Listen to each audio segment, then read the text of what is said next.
At this time, I'd like to introduce Bill, but before I do, a couple years ago, I was introduced to Bill through the phone, and I'd spoken by Visalia, and I did the best I could do at that time, which wasn't probably very good, but I went anyway, and, ever since then, I've done a lot of service with Bill, and he's involved in H&I in Visalia. Unbelievable.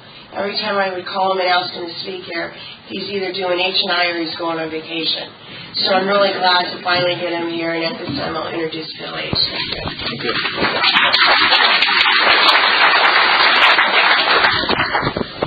Thank you, Mary.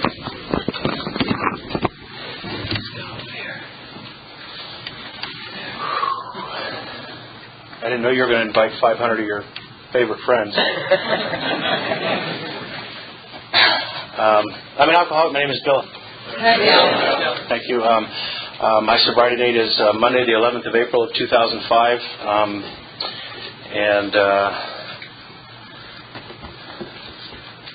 I think I'm supposed to tell you I have a sponsor, and I've gone through the 12 steps 6 times, and I'm going through them. Actually, I'm at the second step right now for the 7th time with another man in our fellowship. But before I get off into much more of that, I've found it's always best if I try not to manage too much of the show here. So what I'd like to do is just open here with prayer, and so I appreciate you letting me do that.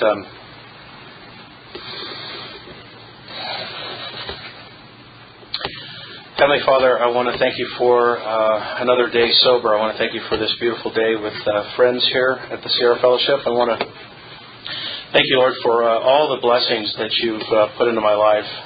I want to, in all of our lives, I want to ask you, Lord, that you would help us to see the blessings that you put in our lives, help us to share them with our fellows, and please help us to be good stewards with all of your blessings. Lord, I thank you for forgiving us all of our sins, and I ask that you would walk with each one of us, help us to become the man or the woman that you'd have us be. Please help us to live in the truth. Please show us your will for us and give us the willingness and the courage to carry it out. I pray, Lord, that you'd use each one of us to help build your kingdom here on earth, and I pray, Lord, that all of your children would come to know you, that they would find the joy and the peace and the freedom and the love that I've found in you. We pray, Lord, that all of your children's needs would be met, and that you'd use us to help make some of that happen, especially when we don't want to. And we pray for healing and for all your children who are suffering. Lord, we pray that they find comfort in you. It's in your name that we pray. Amen. Thank you for allowing me to do that. I too often forget to start my day or to start something that I'm doing that I think is important by asking for help, and I always find that it turns out better when I do. So I appreciate you letting me do that. I told you I'm an alcoholic, and I don't know about you folks, but I had a great deal of confusion about this term that we use so freely here, alcoholic. I grew up with this image in my mind. Maybe some of you have had the same image. The guy that I knew to be an alcoholic, it was always a guy, really, but the guy that I knew to be an alcoholic was probably in his late 50s, maybe mid-60s, kind of slight build, long, dirty, scraggly hair, wearing an overcoat. You'd find him in alleyways, near liquor stores, or on park benches. And if he had teeth, they were few, and they didn't look very white, and there was an odor, right? And that followed him, and that was really the idea that I had in my mind when I heard the term alcoholic, and so when it was suggested that I might be an alcoholic, I would look in the mirror and I would really have a hard time seeing that, and I really struggled with that, and I'm so glad that there were men in this fellowship who took time to explain to me what an alcoholic is, so that I could come to the truth, come to realize the truth about myself, that I am an alcoholic as we use the term here in AA. And most of you, I presume, know that what that means. Or I'll tell you what it means to me. It means that I have a problem with alcohol. And the problem that I have is that when I start to drink, I just get thirsty, and I like to drink more, and I don't usually, especially when it all first started, and I'll tell you a little bit about how it started. But when it first started, it really didn't look like it looked at the end, right? But later in my drinking years, as I would start to drink, I don't remember ever getting to a point where I thought I'd had enough and it was time to do what's next, go to bed or whatever that case may be. I know it got to the point where I would just wake up the next morning kind of noticing a drink that I hadn't finished because, I basically, God, I hate to use this word, but any of you ever pass out? See, I was determined. I was really holding on to this idea that I had never passed out. I may have fallen asleep at inopportune times, but pass out was not something I knew what that meant, and that's just silliness, really. But let me tell you about a little bit more of the early stuff, because the first experience I remember, I'm sorry, I didn't finish that thought. Let me finish that thought. So I told you that how I understand the term alcoholic is that when I start to drink, I just get thirsty and I like to drink and I end up just falling asleep. It's a nice way of saying it, right? And the trouble is that when I would drink to excess, I would have unfortunate things happen, and as time went on, the degree of that unfortunateness sort of grew. But there would be things that would happen while I was drinking that most normal people I know today, if that had happened to them while they were drinking, they'd say, "Wow, I should probably stop drinking." And that thought just never really crossed my mind, And even when it did. And the truth of the matter is, the only time that thought ever really crossed my mind was the morning after, right? And that didn't last too long. But when I had if you could consider it a clear head later in the day, I would have this amazing capacity to forget about the things that happened the last time I drank, and so I would think it'd be okay to have one. And then we're back on that roller coaster again, right? And So anyway, I just wanted to kind of close out that idea of how I understand the term alcoholic today. It's somebody who, when I start to drink, I really don't have much control over how much I drink, and when I swear it off forever and for good, I'm never going to drink again, I find that I'm drinking again. And that's really kind of a real simple description of an alcoholic for me. So now let me go back to how this roller coaster ride started. I remember, I'm sure it wasn't the first drink I ever had, but I remember going to a high school dance with some kids that were older than me. I didn't have a car. I wasn't old enough, and they did. And they gave me a ride to this dance. And when they picked me up, there was a I think we call it a tall boy, right? A tall can of beer, a 16-ounce beer, I think it was, rolling around in the back seat. And I asked them, "What's this?" And they said, "Oh, we've been drinking." And I said, "Oh, well, I wanted to be part of the gang here, so I asked them if I could have it, and I drank that beer." Now, what I didn't tell you is up until that moment, I'd done all this before, right? I'd gone to dances and stuff. I remember, like the first couple dances I went to in like 7th, 8th grade, and I would remember being really excited about the event coming up, right? Like at school that day, and I was thinking about who I might ask to dance, and I'd get home and I'd shower up and I'd put my best clothes on and do my hair just right, and I'd get all excited, go to the dance, I'd get there, and then I'd see all the other people. And I would think, well, I'd like to ask her to dance, but she might say no. And if she says no, man, everybody's going to know what a loser I am.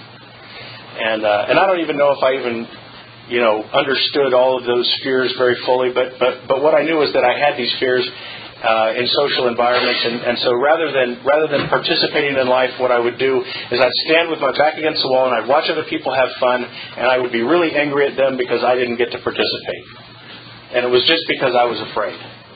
So fast forward now to this night when I've had this can of beer. I go into this dance, and it was an entirely different experience. I remember asking so many different girls to dance. And most of them said yes. And the ones that said no, I was surprised at my reaction. It was much different than I anticipated. Maybe you can relate. It's like, you don't know what you're missing, babe. And I'd move on to the next one, right? And that night, I got a ride with the people. So the people that brought me to that party took me home. I went back to my house. I slept in my bed. I didn't get into any fights. Didn't break up with anybody. Didn't throw rings at anybody. Right? Didn't swear off anybody. I slept in my bed that night. I didn't get sick. And I thought for many, many years that experience was without any consequence. And it was only many, many, many years later that I would learn the true consequence of that event. You see, what happened that night is that I learned a new lie. And the lie that I learned is that you like me better when I've had something to drink. And I also learned that I liked me better when I'd had something to drink. Now, I was, I think, 15 at the time. I didn't have a fifth of whiskey every day for the rest of my life since then. I didn't have access to booze. I didn't know that I was restless, irritable, and discontent. I thought I was just another kid. I know a lot of times, we talk about, I hear a lot of people say they didn't feel like they fit in. And I guess there's a little bit of that, but I was just a kid, man. I didn't know any better. And when I had the opportunity to drink again, I took it. And I had another fun time. In fact, I had a lot of fun drinking for a long time. And every once in a great while, there'd be a little bit of trouble. But it really wasn't too serious. And, it's funny. If you talk to somebody who has never had a problem drinking, and you ask them, have you ever woke up the next morning and didn't remember what happened the night before? Most of those people, not all of them, but most of them will tell you, man, that's never happened. If that ever happened, I would never drink again. And I probably would have told you before it happened to me that I would have stopped too. I mean, that's scary. You don't know how you got home. How many times have so many of us woke up in an unfamiliar place? We don't know how we got there. We don't know where we're at. Or if you know where you're at, you don't know how you got there. And how many of you, just a show of hands, how many of you gone out to the car to see if there's any bumps? Right? Because I'm really not sure what happened the night before. And most people, when those kinds of things happen, I say most people, non-alcoholics, people who don't have the problems I have, things like that happening will have an effect on their decision to drink again. Didn't have the effect on me. In fact, I do remember being a little bit scared by that, the next day your friend calls and says, dude, you never believed, do you remember what you said to her, And it was funny at first, right? And then it got to be where some of the things that I did weren't so funny, they were kind of starting to be a little bit tragic, And I was harming people. But see, I would just say things, I was messed up, it didn't matter, I didn't really consider how other people were affected by my behavior. And I just kept behaving the same way. And I didn't see it. I never saw it. Through all that time, I never saw how my drinking was starting to take greater and greater proportions. When I look back now, I can see that was the case. Like I said, when I first started drinking, I didn't have access to booze. I didn't drink very often. It was very rare that I would drink. And later on, I would join the U.S. Army, and I would go to places that I was unfamiliar with, and I remember one of my first duty stations. I started to drink on pretty much about a nightly basis. I'd have a few beers every night, and then I went to Germany, and I found that I really liked the beers there. And I don't know where along the line this happened, but somewhere I got this idea that it made me more of a man if I could drink more than the guys next to me. And so it kind of became this challenge, right? It was like, who can drink the most? And so my consumption of alcohol continued to progress through some of that silliness. And over in Germany, where the Army took me, I was drinking alcoholic beverages that had a higher alcohol content. So I was drinking what looked like one glass of beer, but was the equivalent of maybe more than that I was used to here. And so my tolerance for alcohol was beginning to grow, right? And I didn't realize it. I had no idea that my consumption of alcohol was going up the way that it was. And I look back now at some of the photo albums and stuff we did, early video type stuff we did, some friends of mine, and it's like everywhere I went, I had a beer in my hand. I mean, every vacation picture from all of those years, I'm holding a beer with a bunch of people at a bar. And again, it just never occurred to me at the time that alcohol was taking a greater and greater proportion. I found that over a period of years, I started to feel more and more inadequate, and I found that by drinking, I could kind of get away from some of those feelings. And I don't mean to offend anybody here, but I have had experience with some other mind-altering substances, and some of those allowed me, in my mind, the way I looked at it, was allowed me to drink more and drink longer.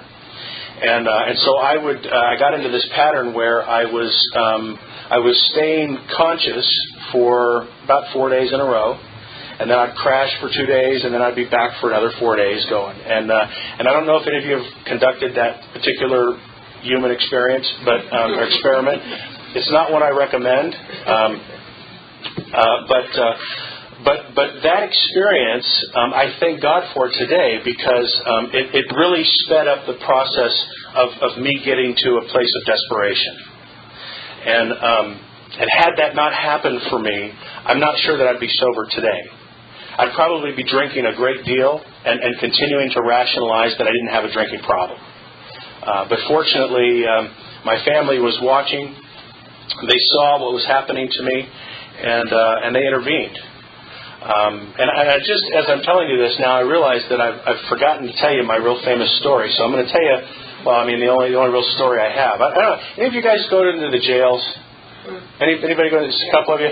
So, when I was first doing this AA thing, people were telling me that if you want to stay sober, the best thing you could do is get involved in H&I work. And the thought of going into a jail really kind of scared me, because I felt like, the guys there were expecting me to have some great prison story, and I really don't have a great prison story.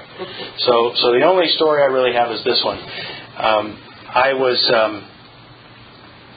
This was back in 1999, so it was 6 years before I stopped drinking.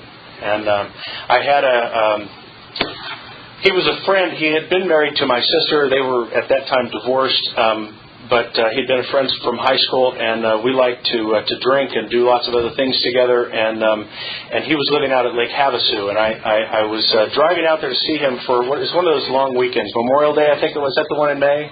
Memorial Day? Mm-hmm. So it was the first big weekend out at Lake Havasu, and as I'm driving in on the highway into town, they have billboards, and the billboards are saying, they've got this big campaign at the beginning of the season: don't operate a water vehicle under the influence of alcohol, right? And I'm seeing those signs, and I'm thinking, well, that's exactly why I'm going. And it did nothing to dissuade me from my plans.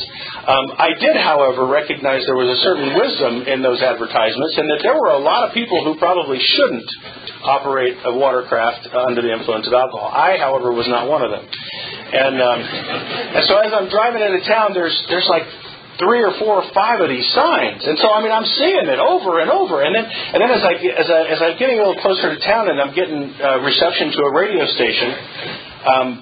During the last half hour of the drive, there must have been 4 or 5 radio spots that said, "Hey, this is Deputy so-and-so, and we just want to make sure you know that if you get into a boat and you've been drinking, you're going to go to jail." And I said, "Wow, that's a bummer."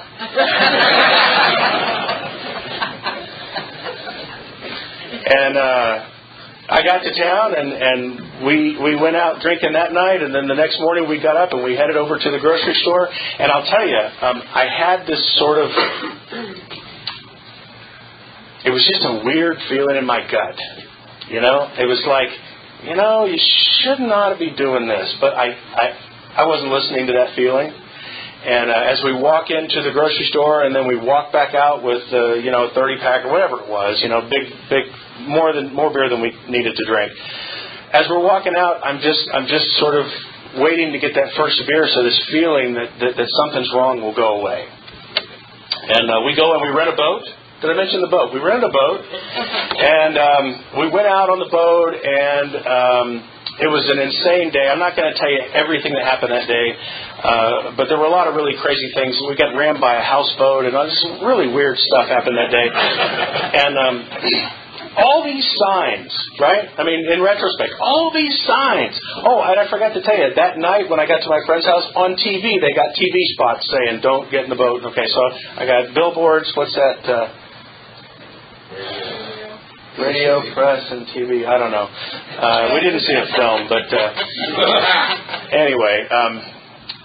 So I've got all these signs, and we go and we rent the boat. We get on the boat, and we're out doing a thing all day. And I have some of my best thoughts when I've been drinking. And it was probably 4 o'clock in the afternoon. We've been drinking all day, and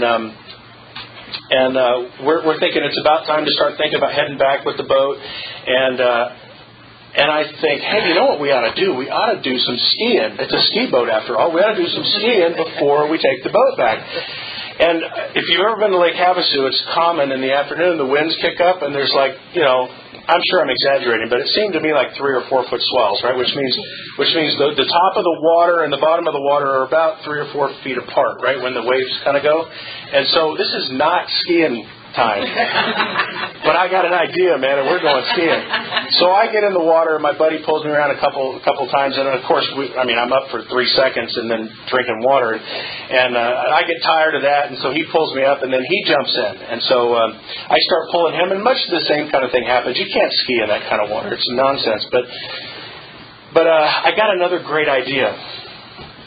And the great idea that I got was, as I saw my friend wading in the water, I'm coming back to get him. I'm thinking, hey, you know what would be really funny is if I go up, kind of fast, and right in front of him cut and throw a big wake of water at him. That would be really funny.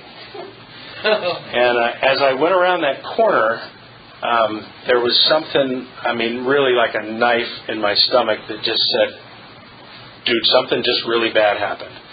And as I made the turn and continued around, I looked back, and my friend's, head and shoulders are there, and there's this pool of red water that's starting to grow around him. And I'm freaking out, man. And to this day, I don't know how I got the boat back to him and got him in the boat. But I do very vividly remember that when I got him up onto the boat, he was laying down on his belly, and I could see his hip bone, and there were 3 lacerations in his, what do you call that, your ass, I guess, huh? And they were, the shallowest of those lacerations was probably, I'm probably exaggerating again, but I think it was about 4 inches long and about 4 inches deep. And the biggest one went all the way across his buttock, and like I said, the hip bone was protruding. And I'm freaking out. And I got back to the shore and jumped up out of the boat, and I'm so drunk I can't even walk, so I'm sliding and falling, and I'm yelling, call 911, and the ambulance gets there, and it was about the time I saw the lights on the ambulance that it occurred to me that there might be another set of lights coming. And I got to go to jail, where I don't know if you know this, but they don't give you like internet access there. They don't let you call the hospital to check on your friend. And I was drunk, and I didn't know. I was afraid I'd killed my friend. And that was a night that I hope none of you have experienced. I hope you never have to experience. I hope I never have to experience it again. But it was a very frightful experience. And he did survive. He still carries those scars. I'll tell you a little bit. I hope to tell you a little bit more about that before I'm done. But he ended up having to go through extensive surgery, and for the period of over a year, he was still healing. And somehow there were a couple of really insane things that happened for me. The first insane thing was that the judge basically gave me a $600 fine. The 2 nights that I spent, he came in on a Sunday, by the way. Does that ever happen to anyone? You ever seen a judge on a Sunday on a 3-day weekend? That doesn't happen, does it? I've never found anybody tell me that somehow that happened to me. So Saturday night I'm drunk in jail, and I wake up Sunday morning, I'm in front of the judge, and I'm beside myself, upset. And I guess he thought that I'd learned my lesson, I guess, and he gave me a very modest fine, a $600 fine, and ordered me to pay for my friend's injuries and maybe take a boat safety class. Now, I don't know if you guys can relate to this, but I don't think it's possible in a boat like that to accurately predict within a few inches of where you might hit or not hit. And I have nightmares to this day about that experience, and I mean I still remember all of the injuries that I saw. But when I think about how literally a second, if I would have not turned the wheel when I did, maybe a half a second later, I could have cut his head off. I could have cut him higher. He could have died right there, and I wouldn't be your speaker tonight. I would be incarcerated for sure. For sure. That's actually a big part of the motivation why I do H&I work today, because I'm trying to make some kind of good out of that terribly horrible experience. I can't change that my friend is injured. There's nothing I can do to change that. But because I'm a free man today, I have the ability to take the message of AA into jails, and that's why it's a big part of why I do this. Anyway, so back to some insanity. I get released from the jail Monday morning, or maybe it was Tuesday morning, I don't remember, and on the way, I had to walk from the county jail, which was kind of out on the outside of town, back to where my car was, which was 3 or 4 miles away. And I've got swim trunks. My tank top was used to try to stop the bleeding, so I don't really have a shirt on, and flip flops. And I'm walking through the desert, and I get to Shop and Rob. What is it, Circle K or something? I don't know. And I knew I needed to call in to work and tell them that I wasn't going to be there that day. And,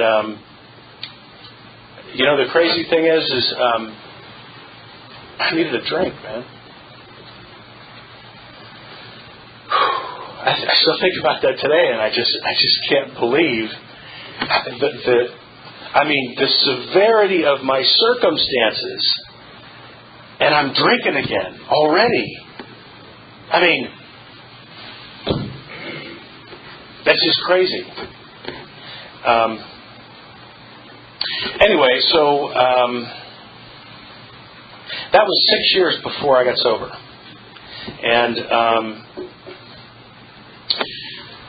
in February of 2004, my family showed up at my house. I was on those 4-day binges I was telling you about, and I had lost a lot of weight. I was about 170 pounds, and I like to think of myself as being sexy at that time. I don't know. I had lost my front tooth, so that just put that in the picture too. And I had it going on, baby. I had it going on. And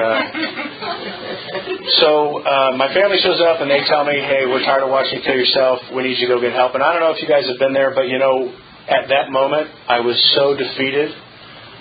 I had been screaming for help inside, and I couldn't ask for help. I didn't know how to ask for help. I was relieved that they were there, and so I was fortunate to get to go to a treatment facility, and I was there for about 30 days, and by the time I got to the day that they were releasing me, I had gotten better, and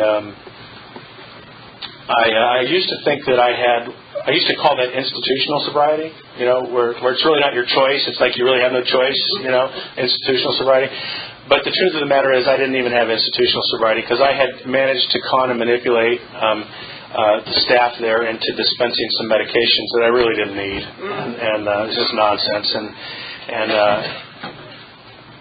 so I didn't even have institutional sobriety. And I came back home, and I didn't drink for about 7 days, and I just, I had to drink, man. I mean, my girlfriend at the time was just, and, she was not buying the, hey, let me make a nice lasagna and we'll have some wine. I mean, she wasn't buying that, so I went off and I drank. And what I found was that the isolation kicked back up, and I would find myself alone, and I was feeling more and more desperate. And I got involved with an outpatient program, and I was going there, and I was making a mockery of it, I mean, before I got into that little outpatient program, I was down on my knees again. I was weeping and asking for help, and by the time I'd been there for a couple of weeks, I was better, and I was Mr. Funny Guy, and I was making a joke of the whole thing, and this will really surprise you. I drank again, and I would continue to do that for the next year and a half, and I got about 40 days sober, and I thought I knew how to do this thing. I said 40 days. I got 4 months sober. I got about 4 months sober, and I had to go through a small little surgical procedure. And, I don't know about you guys, but there's just no reason to suffer with pain.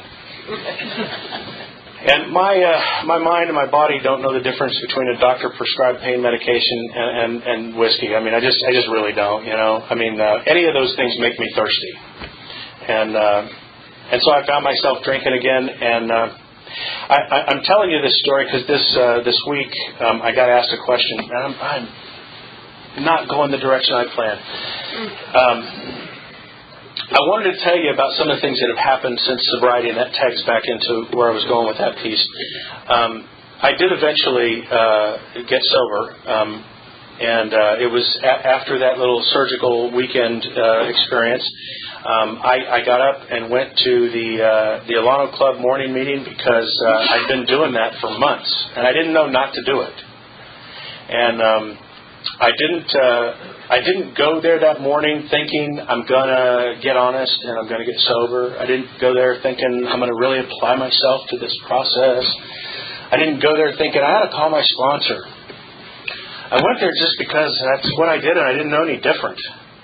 I just didn't know any different, and so I went, and on my way there, I was thinking to myself about how that experience was going to go, and I said, you know what? Nobody's got to know about this. I got my 4-month chip in my pocket, and nobody needs to know about this little lost weekend thing.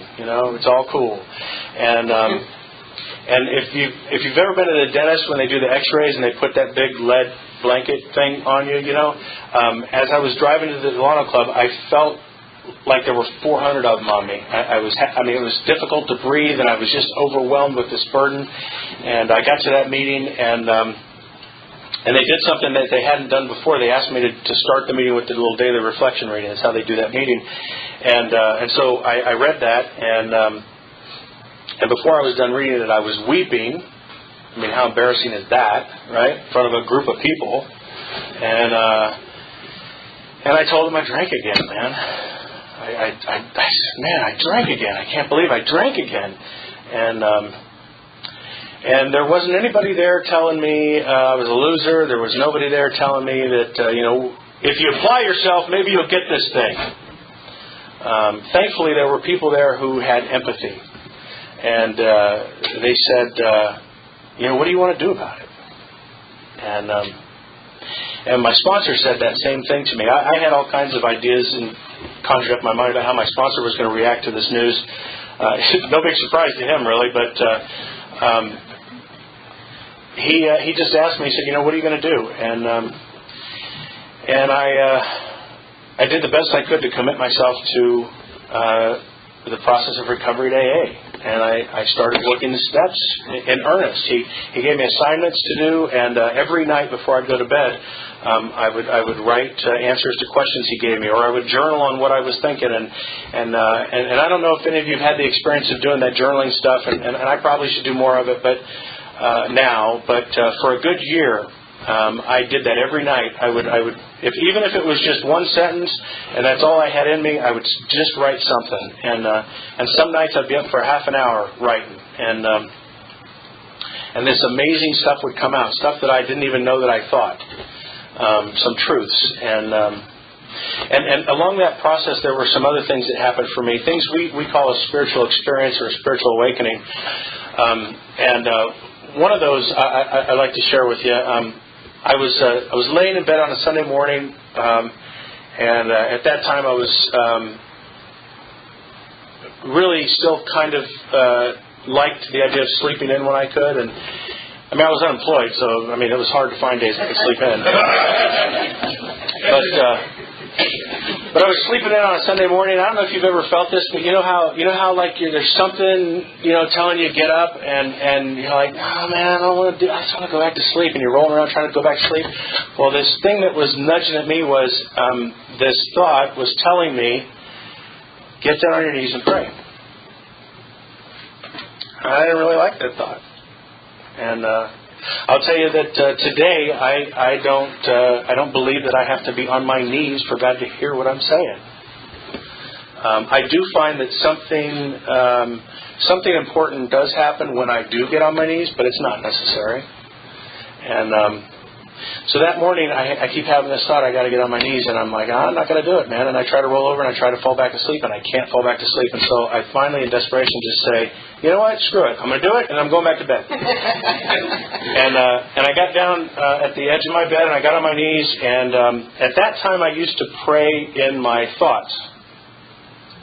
And if you could have heard what I was thinking that night, it would have gone just about exactly like this. This is what it would have sounded like. Heavenly Father, thank you for another day sober here on earth, and I ask you, Lord, to please show me your will for me, and give me the. You know what? My grandmother had a will. You know what? I was supposed to get my grandfather's gold watch. And that son of a bitch, my dad, I know he's got that watch, and he's keeping it from me. And then I started thinking about some of the things that had happened between my father and I growing up. And about this time, my eyes open, and I'm starting to get really a steam going here. And I'm like, how could he do those things to me? And I lived alone at the time, so I know I'm the one that must have put it there. But there was a picture of me that was part of my grandma's stuff that was like from kindergarten to first grade. Cute little guy, you know. And picture sitting there on my nightstand. Again, I don't know why I put it there or how it got there. I must have done it, though. And I see that picture, and now I really get going. I'm like, yeah, how could he do those things to that kid? And then a completely different thought occurred to me. And the thought was, what are you doing to that kid? And I was thinking about all the poison I've been putting into my body. And just for a moment, it opened my eyes to this condition that I like to live in, where I like to make myself a victim. See, because if I can be a victim of someone, it gives me power. And I can go and find another poor soul and commiserate with them. And before you know it, between the two of us, we can rationalize having another drink.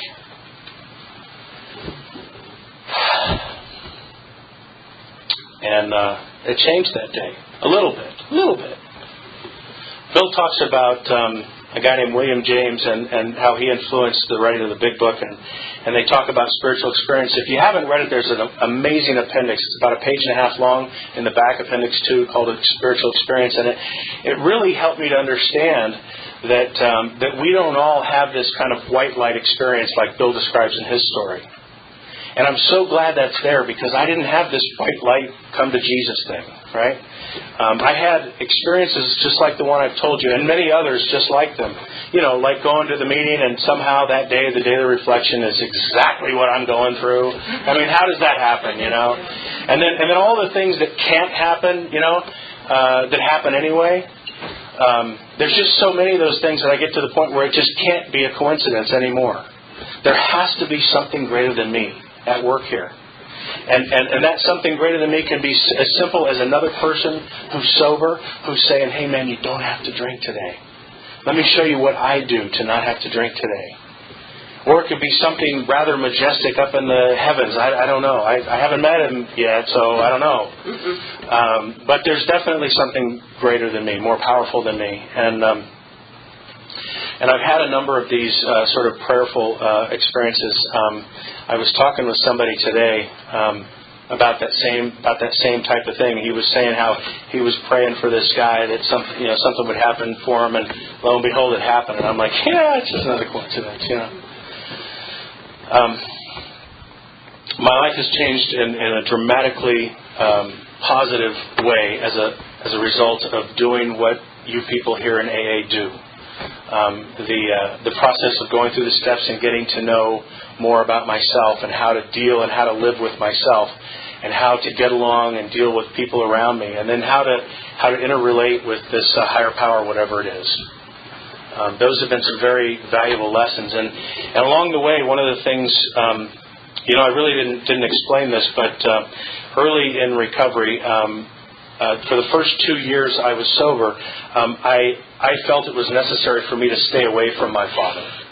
I had a lot of anger for my father. Rage. You know what I mean?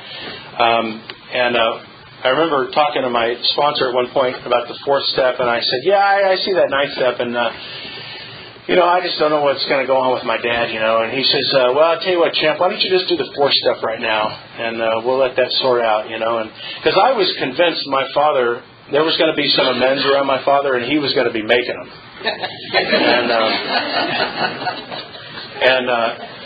And I can report to you with a clean heart and with all sincerity that I have made amends to my father.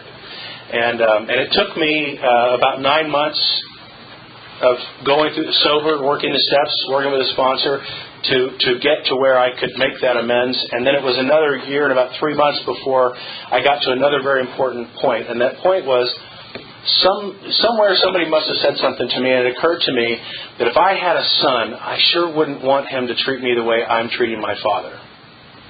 And so this idea occurred to me that maybe I should try to be the son that I would want to have. And so I've spent the last several years getting to know my dad, and we started. I was very fearful of this. I didn't know how to do that, and I got some great advice from people at AA. They said, why don't you meet him for lunch at a restaurant? Not too much bad can happen there, right? And so we did that, and over time, most of those fears have been overcome, and I have a great relationship with my father today. My wife and I go to Christmas at his house, and if you'd asked me if that was possible even 5 years ago, I would have said, there's no way that's ever going to happen. And this week, my father asked me a very important question, and I have to tell you, I felt really inadequate because I didn't feel like I knew the answer. My dad's really kind of skittish around this whole recovery thing, and he doesn't very often ask me questions about it. But on Tuesday he said, so tell me, what was it that happened that got you to quit drinking? And, again, I really kind of felt flustered because I didn't have that answer at the tip of my tongue. And I thought that anybody who's working a program of recovery, who's not in, perilous circumstances, who's not ready to take another drink, should know the answer to this question. And they should know it like right now. And that may not be realistic, but that's what I thought. And so I had lunch with my sponsor the next day, and I told him about that. And he didn't tell me what I should think or what I should do. What he did was he told me how he handled situations like that. And he asked me if I remembered that first meeting that I went to. And then the light went on and the window opened, and I was like, hey, I know the answer now, man. Drinking had become painful, and I didn't know how to quit doing it. And I tried everything I knew to quit on my own, and none of it worked. And I started asking for help. And I've been sober since. And there's so many more things I wanted to say to you tonight. I can't underestimate the value of the sex inventory, which is part of the 4th step. If you're one of those big book readers, it's in there. And that's a very, very important thing for me, because through the process of going through the sex inventory, I got to write an ideal. I got to write down what it was I wanted in a partner. And I can tell you that I'm married to her today. And I respect her. I think she's intelligent. We have the same values for finances, for our spiritual life. We share AA in common, which is just a bonus. I don't know if any of you ever traveled with people. I never traveled with people well. My wife and I just got back from a 2-week vacation, and other than physically damaging her by mistake, we had a great time. And you can ask her. And I'm out of time, but I can't say enough about the amazing positive things that have happened to me in the fellowship of AA. And one of the challenges that I continually try to meet is I want to be a guy that makes this thing attractive to people who come here, right? So Chad and John and Jack, welcome. I hope you find what I've found. It's a life beyond my imagination, and I have you all to thank for it. Thank you.